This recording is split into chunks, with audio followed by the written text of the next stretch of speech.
আসসালামু আলাইকুম প্রিয় দর্শক, চ্যানেল আই সংবাদ এখন স্টুডিও থেকে আপনাদের শুভেচ্ছা সহ স্বাগত জানাচ্ছি।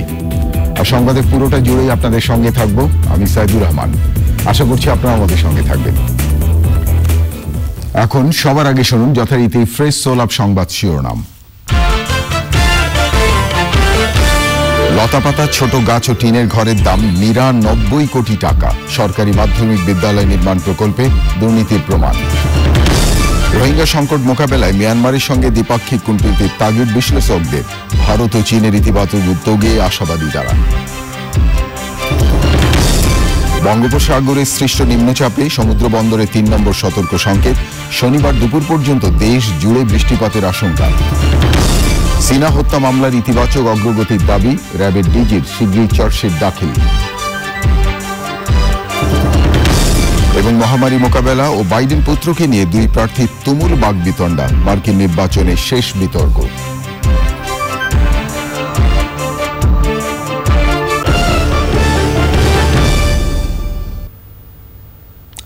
প্রিয় দর্শক, এছাড়াও নিটোল টাটা বিশেষ সংবাদে থাকছে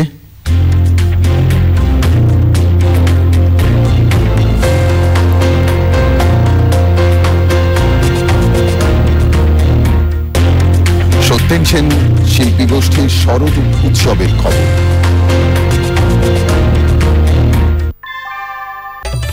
ঘরের চালের স্থায়ী সমাধান আনোয়ার সিমেন্ট শীট, সব সিজনেই ফিট।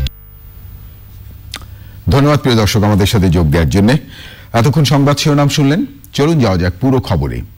আর এখনকার এই সংবাদ আয়োজন একই সঙ্গে চ্যানেল আই অনলাইনের লাইভ টিভি এবং চ্যানেল আই অনলাইনের ভেরিফাইড ফেসবুক পেজেও সরাসরি সম্প্রচার হচ্ছে। ঢাকার পাশের বিভিন্ন এলাকায় 10টি সরকারি মাধ্যমিক বিদ্যালয় স্থাপন প্রকল্পে বড় ধরনের দুর্নীতির প্রমাণ পেয়েছে তদন্ত কমিটি। সরকারি গোয়েন্দা সংস্থা বলছে দুর্নীতির পরিমাণ কমপক্ষে ৩০০ কোটি টাকা। বিস্তারিত জানাচ্ছেন মোস্তফা মল্লিক। ঢাকার পার্শ্ববর্তী এলাকায় 10টি সরকারি মাধ্যমিক বিদ্যালয় করার জন্য এমন প্রকল্প নেওয়া হয়। স্কুল ভবন গড়ে তোলার জন্য এই যে খালি জমি, এখানে কোনো গাছ নেই, অথচ এখানকার গাছের দাম দেখানো হয়েছে কোটি টাকার উপরে। আর এই যে টিনের ভবন, কলা গাছ, এর দামও ধরা হয়েছে কয়েক কোটি টাকা। জমির মালিকদের সঙ্গে আঁতাত করে 100 কোটি টাকার বেশি ধরা হয়েছে জমির দাম। প্রকল্প এলাকার ঘাস, লতাপাতা, টিনের ঘরের দামই ধরা হয়েছে 96 কোটি টাকা। এভাবে 673 কোটি টাকার প্রকল্পের ব্যয় 1124 কোটি টাকা আরডিবিতে নির্ধারণের জন্য শিক্ষা মন্ত্রণালয়ে পাঠানো হয়। ঊর্ধ্বতন কর্তৃপক্ষের কাছে জমা দেয়া তদন্ত কমিটির রিপোর্টে বলা হয়েছে প্রকল্প এলাকার বিভিন্ন জিনিসের দাম প্রকৃত মূল্যের চেয়ে 101 কোটি 98 লাখ টাকা বেশি ধরা হয়েছে। আমরা বলেছিলাম যেহেতু হইচই হচ্ছে, এটা তদন্ত হওয়া দরকার। দুর্নীতি করার কোনো সুযোগ নাই। যদি কেউ করতেও চায় সে পদক্ষেপ নিয়েও কোনো লাভ হবে না, বরং তারই ক্ষতি হবে। দুর্নীতির অভিযোগ ওঠার পর সদ্য বিদায়ী প্রকল্প পরিচালক বলছেন তিনি পুরো রিপোর্টটি পড়ে দেখেননি। রিপোর্টটা তো আমাকে তো দেখতে হবে, আমি তো রিপোর্ট ওইভাবে দেখি নাই। মানে আপনি বলছেন ওইভাবে দেখেননি, অন্য কোনো ভাবে দেখেছেন? না, আমি তো এই বিষয়ে আমি পুরো রিপোর্টটা দেখতে পারলে ভালো হতো, সেটাই বলতাম। ডিসি অফিস থেকে গাছের যে মূল্য নির্ধারণ করেছে ডিসি অফিস, তারা রিপোর্টটি করেছে, তারা সরকারের আপনার কলিগ এবং আপনার চেয়ে উচ্চ পদস্থ। তো আপনি কি মনে করছেন যে আসলে আপনার কোনো যদি দোষ না থাকে তাহলে এরকম একটা তদন্ত রিপোর্ট দেবে তারা? এটাই আমার ধারণা, কারণ আমি তো পুরো এটা পড়ে নেই। তারা বলতে পারে যে এটা আমি কেন পাঠালাম, এই হলো আমার দোষ তাদের দৃষ্টিতে। এরই মধ্যে প্রকল্পে দুর্নীতির বিষয়ে ডক্টর আমিরুল ইসলামের নামে দুদকে অভিযোগ জমা পড়েছে। Mostafa Mallik, channel I, Dhaka. বাংলাদেশকে আন্তর্জাতিক চাপ বজায় রেখেই মিয়ানমারের সঙ্গে দ্বিপাক্ষিক কূটনীতির মাধ্যমে রোহিঙ্গাদের ফেরত পাঠানোর কৌশল নেওয়ার পরামর্শ দিয়েছেন কূটনীতিক বিশেষজ্ঞরা। রোহিঙ্গা সংকট নিয়ে দাতা দেশ এবং সংস্থাগুলোর আয়োজনে বৃহস্পতিবার সম্মেলনকে ইতিবাচক বলে মন্তব্য করেছেন। তারা বলছেন সম্প্রতি ভারত এবং চীনের উদ্যোগী হয়ে ওঠাও এক্ষেত্রে আশা জাগিয়েছে। পান্থ রহমান জানাচ্ছেন বিস্তারিত। নির্যাতনের শিকার হয়ে মিয়ানমারের রাখাইন রাজ্য থেকে বাংলাদেশে রোহিঙ্গা অনুপ্রবেশের শুরু গেল শতকের 80-র দশকে, যদিও তখন সেই সংখ্যা ছিল গণনাযোগ্য। কিন্তু মিয়ানমার সেনাবাহিনীর আক্রমণে বছর 3 আগে একযোগে বাংলাদেশে আসে কয়েক লাখ রোহিঙ্গা। মানবিক কারণে রোহিঙ্গা জনগোষ্ঠীকে আশ্রয় দেয়া বাংলাদেশের প্রত্যাশা ছিল আন্তর্জাতিক সহযোগিতায় দ্রুত নিজ দেশে ফিরে যাবে তারা। কিন্তু দ্বিপাক্ষিক ও বহুপক্ষীয় নানা দিন দরবারের পরও শেষ পর্যন্ত তা সম্ভব হয়নি। বিশাল এই জনগোষ্ঠীকে ভরণ পোষণে সহযোগিতা করে আসা দাতা দেশ ও সংস্থাগুলো বৃহস্পতিবার আয়োজন করে এক সম্মেলনে যোগ দিয়ে আরও একবার নিজেদের অবস্থান পরিষ্কার করেছেন বাংলাদেশকে নেতৃত্ব দেয়া পররাষ্ট্র প্রতিমন্ত্রী। জাতিসংঘ শরণার্থী সংস্থা, ইউরোপীয় ইউনিয়ন, যুক্তরাষ্ট্র ও যুক্তরাজ্যের এই আয়োজনকে ইতিবাচক হিসেবেই দেখছেন সাবেক কূটনীতিক বিশ্লেষক। রোহিঙ্গাদেরকে ফেরত যদি মিয়ানমারে পাঠাতে হয় তাহলে কিন্তু আমাদের এই কূটনৈতিক উদ্যোগের মাধ্যমেই যেতে হবে। তবে এই মুহূর্তে মিয়ানমার আন্তর্জাতিক চাপ বজায় রেখে মিয়ানমারের সাথে দ্বিপাক্ষিক আয়োজনের মাধ্যমে রোহিঙ্গাদেরকে দ্রুততম সময়ে মিয়ানমারে ফেরত পাঠানো, এটাই বাংলাদেশের কৌশল। আমি এই মুহূর্তে আমার মনে হয় না বাংলাদেশ সরকার এর বাইরে আর কিছু ভাবছে।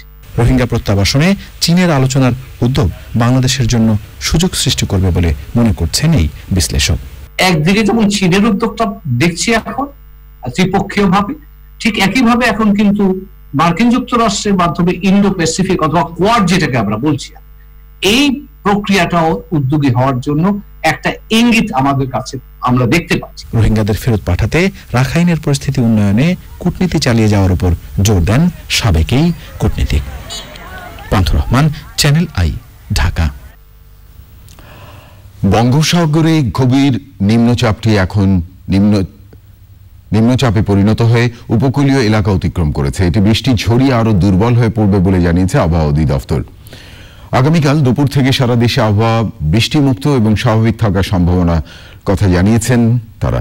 দেখুন পরাগ আজিমের রিপোর্টে। নিম্নচাপের প্রভাবে রাজধানী ঢাকা সহ দেশের বিভিন্ন স্থানে বৃহস্পতিবার থেকে টানা বৃষ্টি হচ্ছে, কখনো মুষলধারে কখনো ঝিরিঝিরি বৃষ্টি। আবহাওয়া অধিদপ্তর জানিয়েছে এরকম অবস্থা চলবে শনিবার দুপুর পর্যন্ত। আজ দুপুরে ওই গভীর নিম্নচাপটি বাংলাদেশের খুলনা এবং পশ্চিমবঙ্গ উপকূল যেটা আছে ওইখান থেকে অতিক্রম করা শুরু করেছে নিম্নচাপ হিসেবে। তার প্রভাবে সারা দেশে বৃষ্টিপাত করছে। আমরা আশা করছি আগামীকাল দুপুরের পর থেকে বাংলাদেশের অনেক অংশে ওদের অনেকটা ভালো হয়ে যাবে। আজকে যে পরিস্থিতি আছে এই পরিস্থিতিটা আজকে এবং আজকে রাত পর্যন্ত অব্যাহত থাকবে। নিম্নচাপ যেহেতু উপকূল অতিক্রম করা শুরু করেছে, এখন আস্তে আস্তে সে বৃষ্টি ঝরিয়ে আস্তে আস্তে দুর্বল হয়ে যাবে। নিম্নচাপটি দুর্বল হয়ে পড়ায় উপকূলীয় এলাকার বন্দরগুলোতে 4 নম্বর সতর্ক সংকেতের বদলে 3 নম্বর স্থানীয় সতর্ক সংকেত দেখাতে বলা হয়েছে। এবং বাংলাদেশের আভ্যন্তরীণ যে নৌ বন্দরগুলো আছে, নদী যে বন্দরগুলো, তাদেরকে আমরা 2 নম্বর হুঁশিয়ারি সংকেত জারি করেছি, লো হুঁশিয়ারি সংকেত, যাতে ওরা সাবধানে আশ্রয় থাকতে পারে এবং সাগরে যে মাছ ধরার নৌকা এবং ট্রলারগুলো আছে তাদেরকে আমরা নিরাপদ আশ্রয় থাকতে বলেছি পরবর্তী নির্দেশ না দেওয়া পর্যন্ত। চলতি মাসে আর নিম্নচাপের সম্ভাবনা নেই বলে জানিয়েছে আবহাওয়া অধিদপ্তর। তবে নভেম্বরে আরো কয়েকটি লঘুচাপ ও নিম্নচাপের সম্ভাবনা আছে। পরাগ আজিম, চ্যানেল আই, ঢাকা। প্রিয় দর্শক, এবারে করোনা ভাইরাস আপডেট। করোনা ভাইরাসে গত 24 ঘন্টায় 14 জনের মৃত্যু হয়েছে। এ পর্যন্ত মোট মৃত্যু 5,761 জনের। মৃত্যুর হার 1.45। 24 ঘন্টা সুস্থ হয়েছেন 1,533 জন। মোট সুস্থ হয়েছেন 3,12,065। সুস্থতার হার 78.72। মোট আক্রান্ত শনাক্ত হয়েছেন 3,96,413 জন। নমুনা সংগ্রহ হয়েছে 13,657 এবং পরীক্ষা হয়েছে 14,119। এই সময় শনাক্ত 1,586 ও শনাক্তের হার 11.23।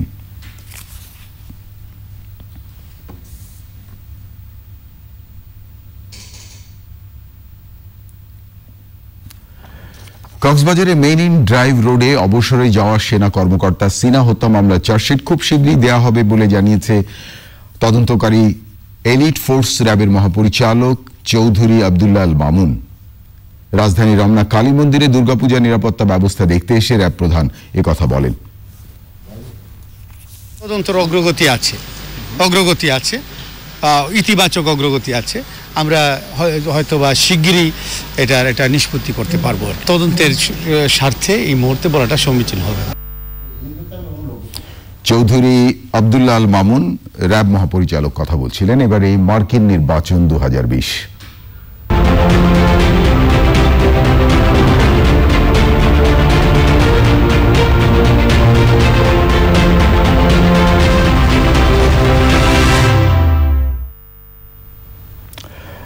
মার্কিন নির্বাচনে তৃতীয় এবং শেষ প্রেসিডেন্সিয়াল বিতর্কে করোনা মহামারী নিয়ন্ত্রণ ও বাইডেন পুত্রের নামে দুর্নীতির অভিযোগ নিয়ে তুমুল বাকবিতণ্ডায় জড়িয়েছেন দুই প্রেসিডেন্ট প্রার্থী। ডোনাল্ড ট্রাম্প দাবি করেছেন করোনা মোকাবেলায় তার পদক্ষেপে অনেক মানুষের জীবন বেঁচেছে।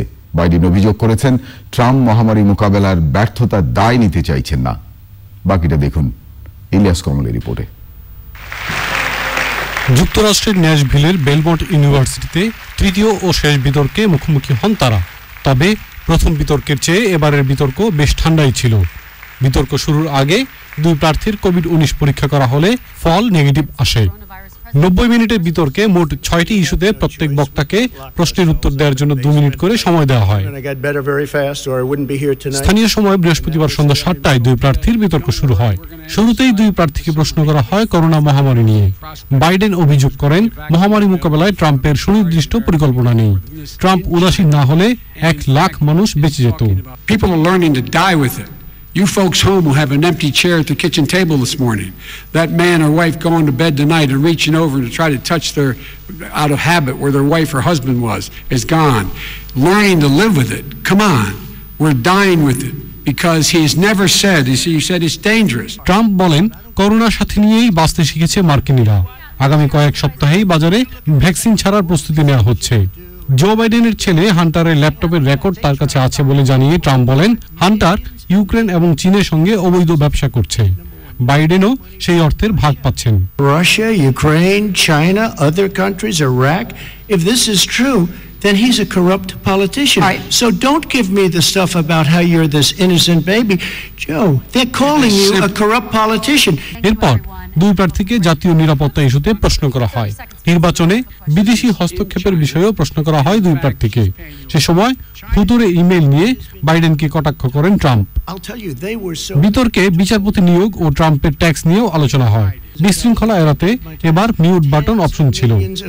ইলিয়াস কমল, চ্যানেল আই। তৃতীয় এবং শেষ বিতর্কের ঠিক আগ মুহূর্তেই নতুন বিতর্কে জন্ম দেন মার্কিন প্রেসিডেন্ট ডোনাল্ড ট্রাম্প। চুক্তির শর্ত ভেঙে সামাজিক যোগাযোগ মাধ্যমে সিবিএস নিউজের জন্য ধারণ করা সাক্ষাৎকার প্রকাশ করেছে হোয়াইট হাউস। শুধু মার্কিন প্রেসিডেন্ট নয়, সাক্ষাৎকার প্রকাশ করা হয়েছে ভাইস প্রেসিডেন্ট মাইক পেন্সেরও। দুটি সাক্ষাৎকারের শিরোনামেই সিবিএস নিউজকে অভদ্র, ঘৃণ্য এবং পক্ষপাত দুষ্ট বলে বলা হয়েছে। আলভি হোসেনের রিপোর্টটি দেখুন। মার্কিন নির্বাচনের আর বাকি কয়েকটা দিন। নির্বাচনী প্রচার, সভা সমাবেশ নিয়ে ব্যস্ত মার্কিন প্রেসিডেন্ট ডোনাল্ড ট্রাম্প সুযোগ পেলেই সময় দিচ্ছেন গণমাধ্যমকে। তারই অংশ হিসেবে সিবিএস নিউজ তাদের 60 মিনিটস অনুষ্ঠানের জন্য প্রেসিডেন্টের সাক্ষাৎকার নেয়। রোববার রাতে তা সম্প্রচারের কথা থাকলেও তার আগেই এর কিছু অংশ বৃহস্পতিবার মার্কিন প্রেসিডেন্টের ফেসবুক পেজ থেকে প্রকাশ করে দেওয়া হয়। প্রায় 38 মিনিটের ওই সাক্ষাৎকারে চীন মার্কিন বাণিজ্য যুদ্ধ, মার্কিন অর্থনীতি, করোনা মহামারী, ইরাক যুদ্ধ, ডাক্তার ফাউচি সহ বেশ কিছু বিষয় আলোচনা হয়। এ সময় বাইডেন এবং তার ছেলের দুর্নীতি নিয়ে কথা না বলায় গণমাধ্যমের সমালোচনা করেন ট্রাম্প। ভাইস প্রেসিডেন্ট মাইক পেন্সেরও প্রায় 15 মিনিটের মতো সাক্ষাৎকার প্রকাশ করা হয়েছে। তবে ট্রাম্পের চেয়ে বেশ শান্তভাবে উপস্থাপিকাকে সামলেছেন পেন্স। ভিডিও দুটির শিরোনামে সিবিএস নিউজকে এক হাত নিতেও ছাড়েননি মার্কিন প্রেসিডেন্ট। পাশাপাশি অনুষ্ঠানের উপস্থাপিকা ক্রিস্টেন ওয়েলকারকেও জঘন্য বলে মন্তব্য করেছেন তিনি। এছাড়াও ভিডিওটি প্রকাশের পর তিনি বলেন সামাজিক যোগাযোগ মাধ্যম না থাকলে তিনি হয়তো এই ঘটনা কখনোই প্রকাশ করতে পারতেন না। Alvi Hussain, channel I. প্রিয় দর্শক, এবারে অন্যান্য খবর। দেশের হৃদরোগের চিকিৎসায় একমাত্র সরকারি বিশেষায়িত হাসপাতাল জাতীয় হৃদরোগ ইনস্টিটিউট এবং হাসপাতালে মার্চ থেকে মে পর্যন্ত 3 মাস নিয়মিত অস্ত্রোপচার বন্ধ ছিল। এখানে গত বছরের তুলনায় এবছরে জানুয়ারি থেকে 10 মাসে প্রায় 15% অস্ত্রোপচার কম হয়েছে। শীতে দ্বিতীয় ধাপের করোনা ভাইরাস সংক্রমণের সময় পরীক্ষা বাড়িয়ে সতর্কতার সাথে কার্যক্রম চালাবে কর্তৃপক্ষ। এ বিষয়ে জানাচ্ছেন জান্নাতুল বাকিয়া কেকা। দেশে মার্চ মাসে প্রথম করোনা ভাইরাসের সংক্রমণ ঘটে। তখন হঠাৎ ম্যাসিভ হার্ট অ্যাটাক, ছুরিকাঘাতে হৃদযন্ত্রের ক্ষতির মতো জরুরি অস্ত্রোপচার হয়েছে।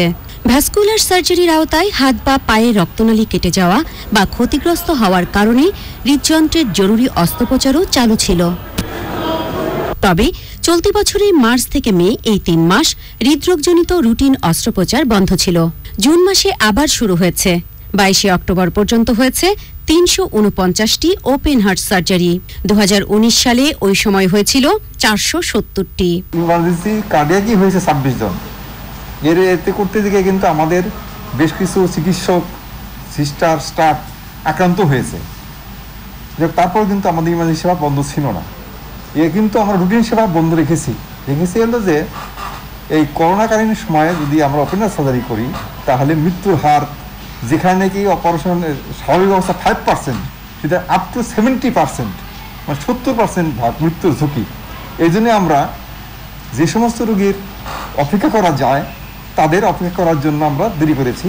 এখনো রোগীর চাপ খুব না বাড়ায় দীর্ঘ সিরিয়ালে অপেক্ষা ছাড়াই রোগীরা অস্ত্রোপচারের সুযোগ পাচ্ছেন।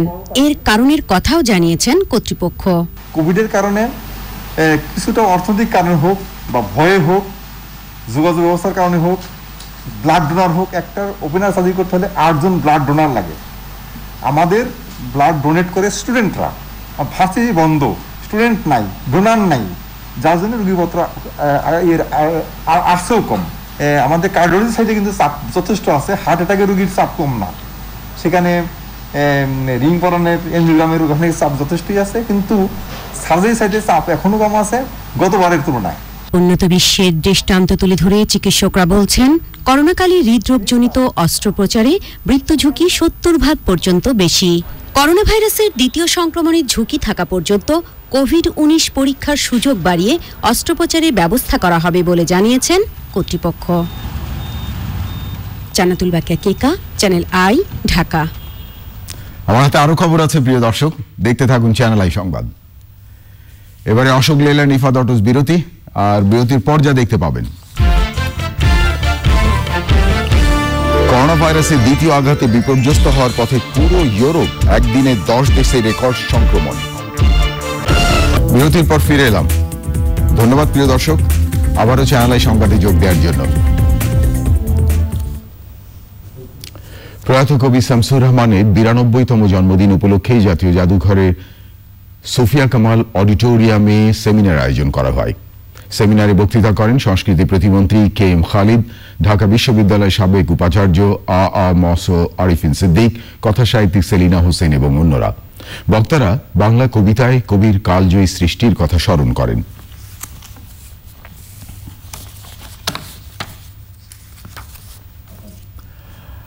দেবী আরাধনা এবং অঞ্জলির মাধ্যমে শারদীয় দুর্গা উৎসবের সপ্তমীর পূজা হয়েছে। করোনা ভাইরাস থেকে বিশ্বের মুক্তির জন্য এই দিন সারা দেশে একযোগে বিশেষ প্রার্থনা করা হয়। বাকিটা দেখুন সুলতানা হিমুর রিপোর্টে। কলাবৌ আর নবপত্রিকা স্থাপনের মাধ্যমে শুরু হয় দুর্গাপূজার মহাসপ্তমীর সকাল। পুষ্প বিল্লপত্রাঞ্জলি নমো দুর্গাদেবী নমো। দুপুরে বিশ্বের করোনা মুক্তির জন্য সারা দেশে একযোগে 30,000-এর বেশি মণ্ডপে বিশেষ প্রার্থনা করা হয়। আমরা উৎসবের অংশ একেবারেই বাদ, আজ তো ফল, সেটা আমরা প্রসাদ হিসেবে আমরা মানুষকে দিব। মা যেন আমাদেরকে সবকিছু ভালো দিয়ে যান। বিশ্ব স্বাস্থ্য সংস্থার বিধিনিষেধ মেনে চলছেন, এটা দেখি আমার ভালো লাগছে। এই মহামারী থেকে যেন দুর্গতি নাশিনী দুর্গা গোটা বিশ্বকে, সকল মানুষকে মুক্ত করেন। শান্তিপূর্ণভাবেই তারা এই দুর্গাপূজার যে আনুষ্ঠানিকতা বা পূজা তারা সবকিছু পালন করছে। রাজধানীর বেশিরভাগ মন্দির মণ্ডপে ছিল একই চিত্র। সবাই যাতে করোনা মুক্ত থাকতে পারেন, সবাই সুস্থ থাকতে পারেন, ভালো থাকতে পারেন, আমরা বিশেষ প্রার্থনা সভার আয়োজন করেছি। ইলেকট্রনিক্স মিডিয়া মাধ্যমে যারা ঘরে বসে পূজা দিচ্ছেন তারা অঞ্জলি নিতে পারেন, আমরা সেই ব্যবস্থা করেছি। মহামারী করোনা আমাদেরকে এই স্বাস্থ্যবিধি মেনে এবং সামাজিক দূরত্ব বজায় রেখে এবং মাস্ক পরিধান করে মন্দিরগুলোতে পরিদর্শন করার জন্য ফরিদপুরের সনাতন ধর্মাবলম্বী সহ যারা এই মন্দিরে আসেন তাদেরকে আমি দৃষ্টি আকর্ষণ করছি। ঢাকায় এবার অষ্টমীর কুমারী পূজা হবে না। স্বাস্থ্যবিধি মেনে সারা দেশে পূজা উদযাপনে কড়া নিরাপত্তা ব্যবস্থা নেওয়া হয়েছে। শান্তি, সম্প্রীতি আর অপশক্তি নিধনের বার্তার ছড়ায় দুর্গাপূজা, যা কোনো বিশেষ ধর্ম, বর্ণ বা জাতির মধ্যে সীমাবদ্ধ নয়, ছড়িয়ে পড়ুক বিশ্বজনীন। এই হোক মহাসপ্তমীর আহ্বান। Sultana Himu, channel I, Dhaka. আওয়ামী লীগের সাধারণ সম্পাদক ওবায়দুল কাদের বলেছেন, জেল হত্যা দিবসের পর থেকে আবারও পূর্ণোদ্যমে সাংগঠনিক কাজ শুরু করবে আওয়ামী লীগ। ঢাকা মহানগর উত্তর দক্ষিণ আওয়ামী লীগ এবং সহযোগী সংগঠনের নেতাদের সাথে মত বিনিময়ে তিনি বলেন, স্বাস্থ্যবিধি মেনেই সাংগঠনিক কার্যক্রম পরিচালনা করা হবে। বিএনপি যে কোনো নির্বাচন এলেই নিজেদের সাংগঠনিক ব্যর্থতা ঢাকতে সরকার এবং নির্বাচন কমিশনের উপর দোষ দেয় বলে মন্তব্য করেন ওবায়দুল কাদের।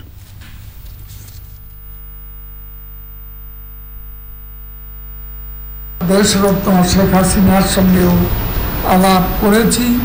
এখন আমরা দলীয় কর্মকাণ্ড আবারও পূর্ণ উদ্যমে শুরু করতে যাচ্ছি এবং ৩রা নভেম্বর জেল হত্যা দিবস পালনের পর আমরা সারা বাংলাদেশে ঘরোয়াভাবে আমাদের সাংগঠনিক কার্যক্রম, আমাদের দলীয় কমিটি গঠন প্রক্রিয়া সহ আমাদের দলীয় কিছু কর্মকাণ্ড আছে, সেগুলো আমাদের জোরদার করা হবে স্বাস্থ্যবিধি মেনে সীমিত আকারে। ওবায়দুল কাদের, আওয়ামী লীগ সাধারণ সম্পাদক কথা বলছিলেন। প্রিয় দর্শক, এবারে সামিট আন্তর্জাতিক সংবাদ।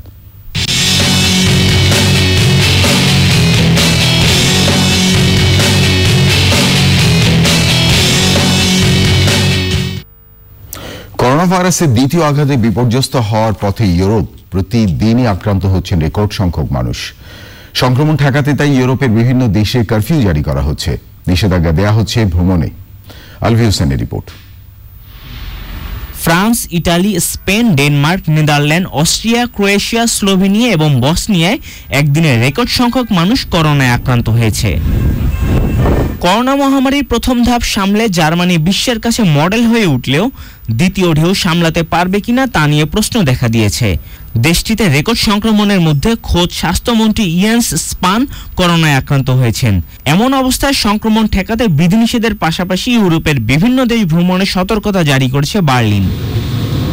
সংক্রমণের লাগাম টেনে ধরতে আরো বিভিন্ন এলাকায় কারফিউ জারির কথা জানিয়েছেন ফ্রান্সের প্রধানমন্ত্রী। এখনো তাদের হাতে পর্যাপ্ত সময় আছে জানিয়ে তিনি বলেন, সামনের সপ্তাহগুলো আরো কঠিন হতে চলেছে। এথেন্স সহ বেশ কয়েকটি শহরে রাত্রিকালীন কারফিউ জারির সিদ্ধান্ত নিয়েছে গ্রিস। উচ্চ ঝুঁকি সম্পন্ন এলাকায় আরও কিছু নিষেধাজ্ঞা আরোপের পরিকল্পনার কথা জানিয়েছেন দেশটির প্রধানমন্ত্রী। শনিবার থেকে 1 নভেম্বর পর্যন্ত আংশিক লকডাউনের ঘোষণা দিয়েছে স্লোভাকিয়া। এর মধ্যে সবচেয়ে বেশি আক্রান্ত 4টি শহর পুরোপুরি লকডাউন করা হয়েছে। 27 নভেম্বর পর্যন্ত সকল শিক্ষা প্রতিষ্ঠান বন্ধের পাশাপাশি প্রত্যেকে 2 দফা করোনা পরীক্ষার নির্দেশ দিয়েছেন দেশটির প্রধানমন্ত্রী। এছাড়াও সাইপ্রাসের 2টি জেলায় জারি করা হয়েছে কারফিউ। 3টি শহর আংশিক লকডাউন করেছে পর্তুগাল। চলমান জরুরি অবস্থার মেয়াদ 3 নভেম্বর পরও বাড়ানোর জন্য সংসদের কাছে অনুমতি চেয়েছেন চেক প্রজাতন্ত্রের স্বাস্থ্যমন্ত্রী। স্পেনের বেশ কয়েকটি শহরে চলাচলে নিষেধাজ্ঞা আরোপ করা হয়েছে। সর্বোচ্চ সতর্কতা জারি করে প্রায় 50 লাখ মানুষকে 6 সপ্তাহের জন্য বাড়িতে থাকার নির্দেশনা দিয়েছে Ireland. Alvi Hossain, channel I. এবারে নিটোল টাটা বিশেষ সংবাদ।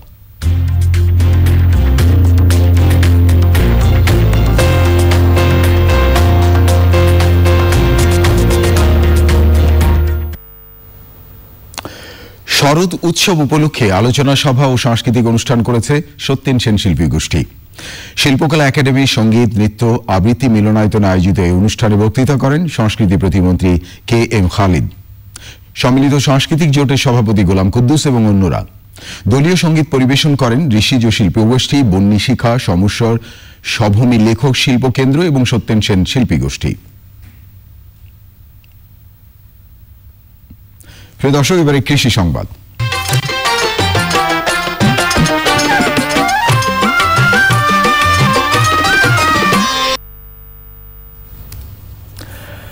ছাগলের খামার করে সাফল্যের নজির গড়েছেন বরগুনার বেতাগীর মোহাম্মদ রাজীব। তার ছাগল পালনের পদ্ধতি দেখে এলাকার অনেকেই আগ্রহী হয়েছেন, অনেকেই গড়ে তুলছেন ছোট বড় খামার। বরগুনা থেকে হাসান ঝন্টুর পাঠানো তথ্য, ভিডিও চিত্র নিয়ে দেখুন সুদীপ্তা মাহমুদের রিপোর্টে। শখের বশে 2012 সালে 8টি ছাগল দিয়ে খামার শুরু করেন বেতাগী উপজেলার দক্ষিণ করুণা গ্রামের মোহাম্মদ রাজীব। বর্তমানে তার খামারে ছাগলের সংখ্যা 100 ছাড়িয়েছে। তোতাপুরি, বিটন, সিরোহি, যমুনাপাড়ি, ব্ল্যাক বেঙ্গল সহ দেশি বিদেশি বিভিন্ন জাতের ছাগল রয়েছে তার খামারে। ফার্মে এখন ছাগল প্রায় 100 আপ আছে। খাবার কিনতে হয়, তারপর 100 ছাগল লালন পালন করার জন্য লোক রাখতে হয়, কারণ এই ছাগলের পাতা ম্যানেজ করতে হয়। এই মিলিয়ে আমি এখন মোটামুটি লাভের মধ্যে আছি আমি। রাজীব জানাচ্ছেন ছাগল পালন একটি লাভজনক ব্যবসা। রাজীবের খামার দেখে এলাকার অনেকেই আগ্রহী ছাগলের খামার করতে।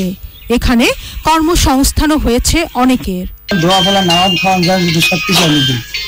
এই আমার অসুখ বেশিগুলো তাও দেখাশোনাও ডাক্তার আছে, আমার 5-7টা বর্তমানে ছাগল আছে। আমি আশা করি ভবিষ্যতে আরো বাড়ানোর চেষ্টা করব। বরগুনায় দিনে দিনে ছাগল খামারের সংখ্যা বাড়ছে। প্রাণী সম্পদ বিভাগ বলছে পৃষ্ঠপোষকতা পেলে ছাগলের খামার গড়ে স্বাবলম্বী হতে পারবে অনেক বেকার তরুণ। আমরা প্রতিনিয়ত এই খামারগুলো পরিদর্শন করি, ওনাকে প্রাণী সম্পদ বিষয়ক যে পরামর্শ আছে সেই পরামর্শগুলো আমরা তাকে দেই। Sudipta Mahmud, channel I. এখন দেখবেন প্রকৃতি সংবাদ।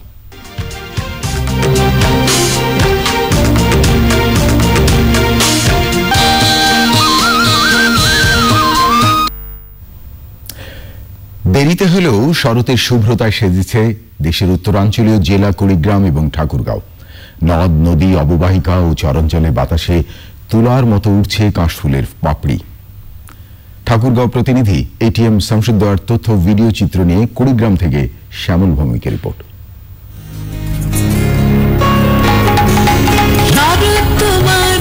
এবারের বর্ষায় দফায় দফায় বন্যার কবলে পড়েছে দেশের উত্তরাঞ্চলীয় জেলাগুলো। এজন্য পঞ্জিকায় আগেই শরৎ এলেও প্রকৃতিতে সেজেছে দেরিতে। কুড়িগ্রাম এবং ঠাকুরগাঁয়ের নদ নদী ও খাল বিলের পার কাশবনে ভরে উঠেছে। এখন কুড়িগ্রামে কোনো বিনোদন কেন্দ্র না থাকায় মানুষজন এই কাশবন দেখতে আসে। পরিবেশটা খুব মনোরম আমার কাছে মনে হয়, এজন্য আমি দেখতে আসি। প্রত্যন্ত চরাঞ্চলে আসলে সাদার সমারোহ, এটা দেখে আসলে খুবই ভালো লাগছে, যে মন চাচ্ছে যে পরিবারকে নিয়ে আবার ঘুরতে আসবো। জেগে ওঠা বালুচরে প্রকৃতিগতভাবে বেড়ে ওঠা কাশফুল শুধু সৌন্দর্যের খোরাক নয়, গৃহস্থালীর নানা কাজের পাশাপাশি কাশের খড় বিক্রিতেই চলে অনেকের সংসার। বরিশালের লোক নিয়ে যায়, ঢাকার লোক নিয়ে যায় ওখানে পানের আড়তে দেয়। আমরা ভালো দামে কাশিয়ে বিক্রি করি, 7,000 টাকা, 6,000 টাকা, 1000 বিক্রি করি। এই 5-7 বিঘা মাটির মধ্যে খের দিয়ে কোনো রকম বেচাই 1000, 6,000, 5,000, 4,000 এইরকম করি। পূর্ব দিকে ভাঙে যায় বা বালু জমি, এই জায়গাটাই বিনি চাষে কাশিয়ে খের হয়। এটা বন্যার অভাবে আমার মানুষ নির্বাহ মানুষ সেগুলো নিয়ে যায়, কাশিয়ে কাটিয়ে নিয়ে যায়, গরু বছর বাঁচাই। কাশবনের ওষুধি, পাওয়ার প্লান্টের বর্জ্য পরিশোধন এবং লেখার কাগজ তৈরি সহ নানা গুণ রয়েছে। কাজ থেকে উন্নত মানের লেখার কাগজ এবং ছাপার কাগজ তৈরি করা হচ্ছে। আরেকটি গুরুত্বপূর্ণ বিষয়, যে কয়লা চালিত যেগুলো পাওয়ার প্লান্ট আমরা স্থাপন করতেছি, এই কয়লা চালিত পাওয়ার প্লান্টের যে বর্জ্যগুলো, এই বর্জ্য পরিশোধনে কাশের গুরুত্ব অপরিসীম। তবে বৈশ্বিক উষ্ণতা আর জলবায়ু পরিবর্তনের বিরূপ প্রভাবের ফলে প্রকৃতি ধীরে ধীরে তার চিরায়ত রূপ হারাচ্ছে। নদ নদীময় কুড়িগ্রাম জেলার বিস্তীর্ণ চরাঞ্চলের পতিত বালু জমির এই কাশবন শুধু সৌন্দর্য আর অর্থনীতির কাজে আসে না, এই কাশবন পতিত জমিকে আবাদি জমিতে পরিণত করার বিশেষ ভূমিকাও রাখছে আর ভারসাম্য রক্ষা করছে পরিবেশ ও প্রতিবেশের। কুড়িগ্রাম থেকে শ্যামল ভৌমিক, চ্যানেল আই। এবারে পপুলার লাইফ ইন্স্যুরেন্স বাণিজ্য সংবাদ।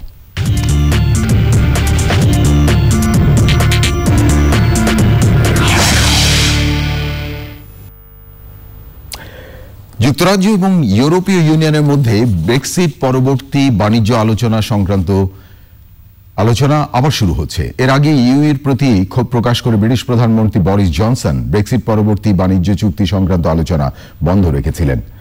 গত শুক্রবার ব্রাসেলসে ইইউ শীর্ষ সম্মেলনের পর ব্রিটিশ প্রধানমন্ত্রী বরিস জনসন চুক্তি ছাড়াই ব্রেক্সিট পুরোপুরি কার্যকর করার জন্য প্রস্তুত হতে বলেছিলেন।